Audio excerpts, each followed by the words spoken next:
Today I have a layout for you using the Sketches for 6x6 paper pad. This is the one-page sketch class and I am using sketch number 8. This sketch calls for squares or smaller pieces on the layout. Now of course it is a one-page sketch, but with this class it did come with bonus sketches that expand the layout into a 2-page sketch, so I did use one of the variations for this particular sketch. I first start out with the row of photos, and this is a great way, I think, to create a 2-page layout from a 1-page sketch, is having that center section cover with photos. So on the right hand side, I end up with 4x4 photos. Now I did start with 4x4 photos on the left hand side, but I couldn't find another 4x4 piece of paper that I wanted to use.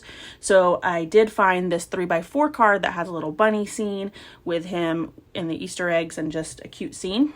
So I did go ahead and cut down those 2 photos to a 3x4, and there was enough white space on either side that it worked perfectly for this. So like I said, the sketch did call for a bunch of smaller pieces. I go ahead and use my Stitch square die to cut out the pieces. A lot of the paper that I used was from the petite prints, and I went ahead and cut both sides of the petite print. So I have like some stripe paper, some polka dots, some carrots, and of course I had to use this paper here that had a bunch of the little smaller prints on it. Super cute. The pieces that I cut out, one of them is a little like Volkswagen van that has a carrot on top, which I think is beautiful. And then another one that I use is with the hot air balloon. I am using Speckled Egg. It is a newer color from Tim Holtz, and I just picked that up recently from scrapbook.com. So here's where I'm trying to figure out my configuration. I have a bunch of the pieces. I've laid them out along my layout in the top and the left hand side, just trying to figure it out. And the sketch does call for it to be kind of staggered like this. And I'm just moving around the pieces. And when I got to that kind of shape there, I was like, oh, I could totally do an oval and it would look like a big Easter egg.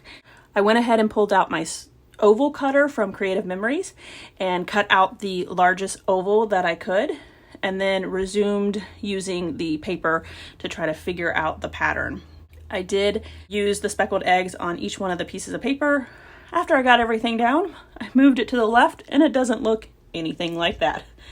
I decided to start in the center with my favorite piece, which is that print that has the Volkswagen van with a little carrot on top, and then from there build out my kind of design. So I'm really, again, just trying to make sure that the colors don't come together in regards to like them all matching up. I did have to cut out additional pieces because I didn't have enough paper that would line up so that the patterns weren't close together. When I did use the same paper, for instance, one of the stripes paper, I tried to get a different section of the striped paper so that even though it was the same paper on there, it just had different pieces from it. After I got a majority of the pieces down and I just had a few spots left over, I decided to go ahead and use my brayer to roll the back to make sure that I had all of the adhesive down. And I just used my scissors to cut around the edges. Then from those scraps that I cut off, I just had a couple of pieces that I just needed to kind of connect at the edges. So by using those scraps, I was able to bring in those pieces and not waste some of the scraps that I cut off. This little egg was definitely a labor of love, but I think that it makes so much of an impact on this layout that I love the way that it turned out. I did have a photo of the family, and when I laid that photo down on the egg, it got a little lost. So I wanted to back it with the white paper. And I first tried to use the paper that I cut out the egg with, but it wasn't large enough. So I went ahead and used the other piece of paper that I'm going to put the photos down on. I knew that I was going to do a grid style, so I didn't worry about, cutting from that particular piece of paper. This speckled egg color is very, very light, and it takes a lot to get the color on there. So a lot of this I've done some shading, and I used just the back of my paper to do that. I had 2 additional photos, and down at the bottom I'm just going to add another 3x4 card. So you can see here that once I got the photos down, I went ahead and used some washi tape on the back just because the photos did overlap a little bit, and made sure that those photos stayed down with the washi tape. Then, because I can't lay anything down straight, I go ahead and just trim off a couple of the edges and make sure that this photos really go all the way to the edge. I'm going to use this little 3x4 card that says Easter's on its way, and it has a little bunny driving a car with a trunk full of Easter eggs. Once I get all of the paper on the left hand side cut straight and making sure that nothing is overlapping, I put the large egg up on fun foam to give it a little bit of dimension on the left hand side of the layout. And then I added just a little piece of fun foam on the bottom corner of the photo so that when it overlaps the egg, it will have a nice place to rest. I had this strip of striped paper that was left over from where I was cutting out some of the squares. I go ahead and cut down a 1/4 inch strip of that striped paper and add it to the layout on the far right. Now it's not straight, so what I decided to do was pull out this petite print in the floral and use one of my border punches to cut out this like triple dot scalloped, I think is what it's called. And it's from Arthur Stewart, and I love it, but it is a pain to cut out and making sure that it all lines up, but it looks so beautiful on this layout. So I did use that purple piece to kind of make the striped pieces a little straighter. Then, because this is an Allison Davis sketch, and she of course used stitching on her sketch, I thought, well, I need to do that as well. I decided to just stitch around the egg in this like dark purple thread. Now, the friend that I'm scrapbooking for, her favorite color is purple. So that was my really inspiration in pulling in any pieces that I could. If there was any purple that I thought was in a piece that would work perfectly, I pulled in that purple because I know that that is her favorite color.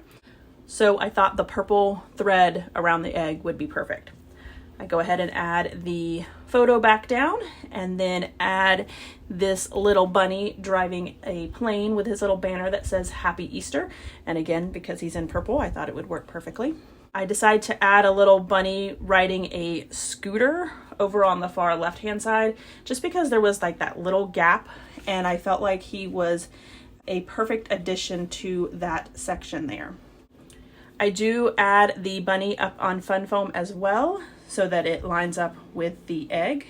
Then I was going through the word pieces in this collection, and I found the word Peeps, which are those little marshmallow things, but I thought that it would be perfect for this title of Hanging with My Peeps.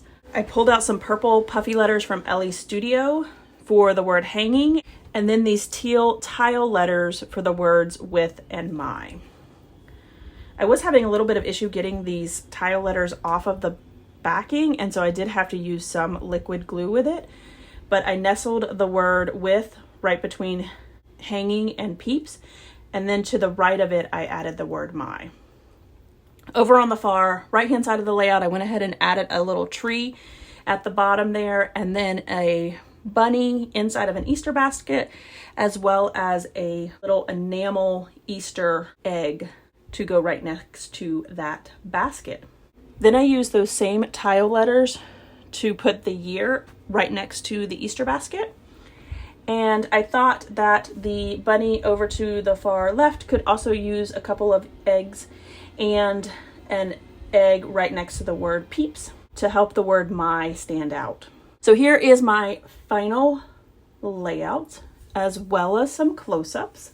I will link this sketchbook below. Even though the class is not available anymore, the sketchbook is still an amazing sketchbook. Allison Davis always does a great job with Scrapbook Generations. So if you are looking for a new sketchbook, make sure you check it out. All right, everyone, if you enjoyed this video, if you wouldn't mind giving me a thumbs up, I'd really appreciate it. If you haven't done so already and you want to see more double page layout inspiration, make sure you hit that subscribe button. Thanks everyone for watching, and I hope that you have a scrappy day.